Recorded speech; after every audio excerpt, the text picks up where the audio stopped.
Assalamualaikum and good morning dear students. I hope you are fine. Welcome to your biology class and I am your biology teacher Ms. Deda Zamurd. Students, in our previous lecture we discussed about respiration and its types. There are two types of respiration, aerobic and anaerobic. Aerobic that occurs in the presence of oxygen and anaerobic that occurs in the absence of oxygen. Today we will discuss about mechanism of respiration. Open page number 132. Topic of discussion is mechanism of respiration. That means that how respiration occurs. The process of respiration involves complex series of reactions. For the study of all the reactions of glucose oxidation, we will go into the mechanism of aerobic respiration. Okay. जो respiration का process होता है वो एक like आप कह रहे हैं कि सीरीज़ में चलता है, ठीक है. कॉम्प्लेक्स सीरीज़ ऑफ इवेंट्स होते हैं, कॉम्प्लेक्स सीरीज़ ऑफ रिएक्शंस होते हैं. सीरीज़ ऑफ रिएक्शन से मुराद ये है that different reactions are occurring one after another in the form of a chain, ठीक है. जैसे एक चेन चलती है ना रिएक्शंस की, इसी तरह से डिफरेंट रिएक्शंस हो रहे हैं. यहाँ पर हम पढ़ेंगे एरोबिक रेस्पिरेशन का मैकेनिज्म, क्योंकि आपको पता है एरोबिक में ग्लूकोज की कंप्लीट ऑक्सीडेशन होती है, एनारोबिक रेस्पिरेशन में नहीं होती. Aerobic respiration is basically a continuous process, but for convenience we can divide it into three main stages. वैसे तो ये continuous process है respiration का, लेकिन उसको easily study करने के लिए अपनी convenience के लिए हम 3 stages में divide कर सकते हैं. Number 1 glycolysis, number 2 Krebs cycle, number 3 electron transport chain. Glycolysis. Glycolysis occurs in cytoplasm and oxygen is not involved in this stage. सबसे पहली फेज़ है रेस्पिरेशन की, ठीक है. सबसे पहली फेज़ कौन सी है? Glycolysis. First phase of respiration is glycolysis. ये बेसिकली 2 वर्ड से मिलके बना, glyco and lysis. Glyco for glucose and lysis means break down.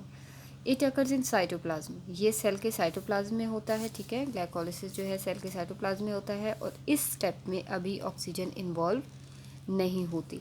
This step occurs in the absence of oxygen. That's why it occurs in both types of respiration, that is aerobic and anaerobic, ठीक है. यही वजह है कि ये वाला जो step है ये दोनों टाइप्स ऑफ रेस्पिरेशन यानी कि एरोबिक और एनारोबिक में होता है. क्यों? क्योंकि ऑक्सीजन अभी इसमें इन्वॉल्व नहीं है.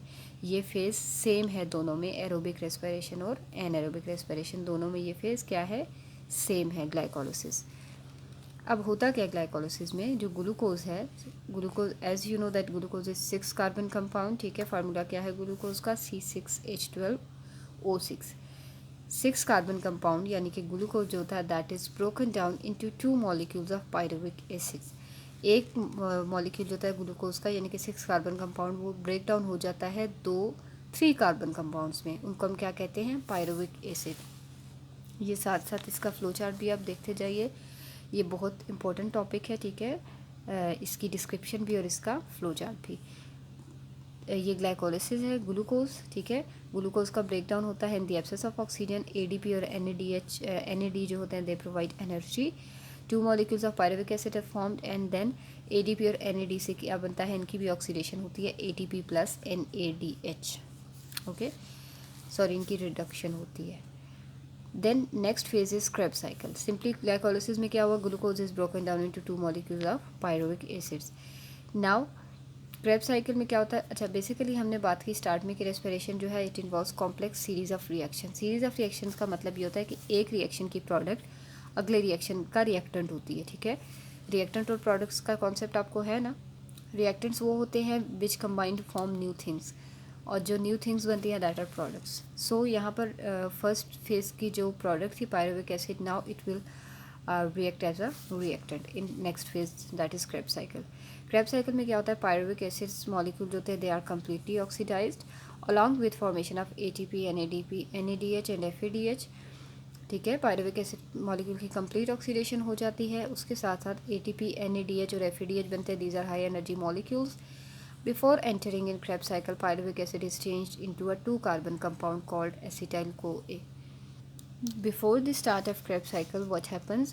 Pyruvic acid जो होता है वो convert हो जाता है एक दूसरे compound में जो कि 2 carbon compound होता है, that is known as acetyl-CoA. यानी कि between glycolysis and Krebs cycle there is a small phase in which pyruvic acid is converted into acetyl-CoA. यहाँ पर आप देख सकते हैं pyruvic acid convert हो रहा है with the help of coenzyme A एक एंजाइम है, कोएंजाइम है, उसकी मदद से ये 2 कार्बन कंपाउंड्स में कन्वर्ट हो रहा है। That compound is acetyl CoA। ठीक है, यहाँ पर फिर जो एंजाइम है वो अपना रिएक्शन करने के बाद देखिए एंजाइम रिलीज़ हो गया। एंजाइम्स वाले चैप्टर में हमने पढ़ा था कि एंजाइम सिर्फ रिएक्शन को स्पीड अप करता है, उसके बाद उसका डायरेक्ट रिएक्शन में इन्वॉल्वमेंट नहीं होती। ठीक है, then pyruvic acid is completely oxidized, carbon dioxide बनती है। देन उसके बाद ADP, FAD और NAD की रिडक्शन से ATP, NADH और FADH2 बनते हैं। थर्ड फेज है electron transport chain. It is the final step of cellular respiration. ठीक है, फाइनल स्टेप है सेलुलर रेस्पिरेशन का, इसके नाम से ही जाहिर है इलेक्ट्रॉन ट्रांसपोर्ट चेन। इलेक्ट्रॉन्स जो होते हैं वो एक चेन की फॉर्म में ट्रांसफ़र होते हैं।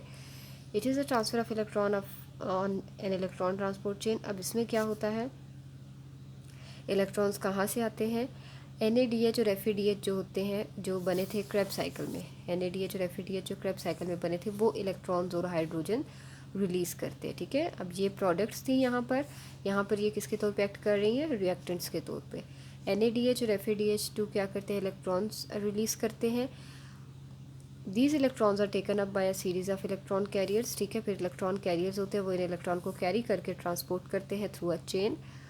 When electrons move through the series of electron carriers, they lose energy which is used to synthesize ATP। जैसे जैसे इलेक्ट्रॉन्स जो थे वो चेन के थ्रू मूव करते जाते हैं, एनर्जी रिलीज़ होती रहती है जो कि ATP बनाने के लिए यूज़ होती है यहाँ पर। ठीक है, at the end of chain electrons and hydrogen ions combine with molecular oxygen and form water. ठीक है, यहाँ पर अब ऑक्सीजन भी इन्वॉल्व होती है, तो at the end of chain क्या होता है कि इलेक्ट्रॉन्स और हाइड्रोजन आयन मिल के मॉलिक्यूलर ऑक्सीजन के साथ वाटर बना देते हैं। सो फाइनल प्रोडक्ट्स क्या होती हैं सेलुलर रेस्पिरेशन की, वाटर, ATP, NAD और FAD। ठीक है, NADH और FADH ने अपने इलेक्ट्रॉन्स रिलीज़ कर दिए and now they become NAD plus FAD। I hope आपको ये समझ आ गया होगा मैकेनिज्म ऑफ रेस्पिरेशन। ठीक है, 3 इसकी फेजेस होती हैं। Glycolysis in which glucose is converted into 2 molecules of pyruvic acid plus ATP and NADH are formed. Then second phase Krebs cycle in which pyruvic acid is converted into acetyl CoA before entering the Krebs cycle, and then it is completely oxidized and they form carbon dioxide, ATP, NADH and FADH2. Last phase is electron transport chain in which NADH and FADH release electron and they travel through a chain. When they travel, as they pass through the chain, they release energy and that energy is used to form ATP, that is the final product of cellular respiration.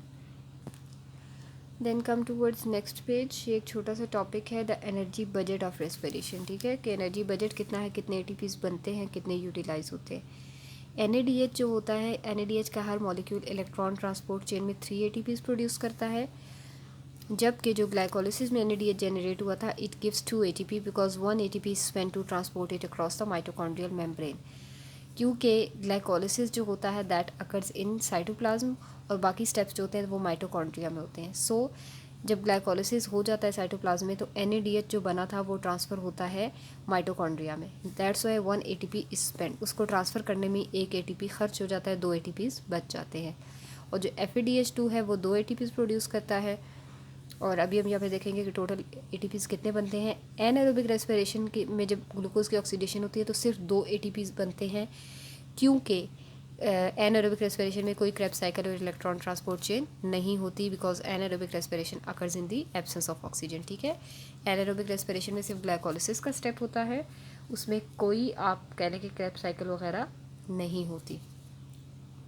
ये chart देखते हैं हम, इसमें देखिए glucose की oxidation हो रही है ग्लाइकोलिसिस में, ATPs रिलीज़ हो रहे हैं, पायरुविक एसिड बनता है। ठीक है, यहाँ पर NADH बने हैं, NADH ने 4 ATPs जनरेट किए, 2 NADH थे ना। ठीक है, तो हर NADH ने 2 ATP जनरेट किए, एक NADH ने, तो 2 NADH ने कितने ATPs जनरेट किए, 4 ATP।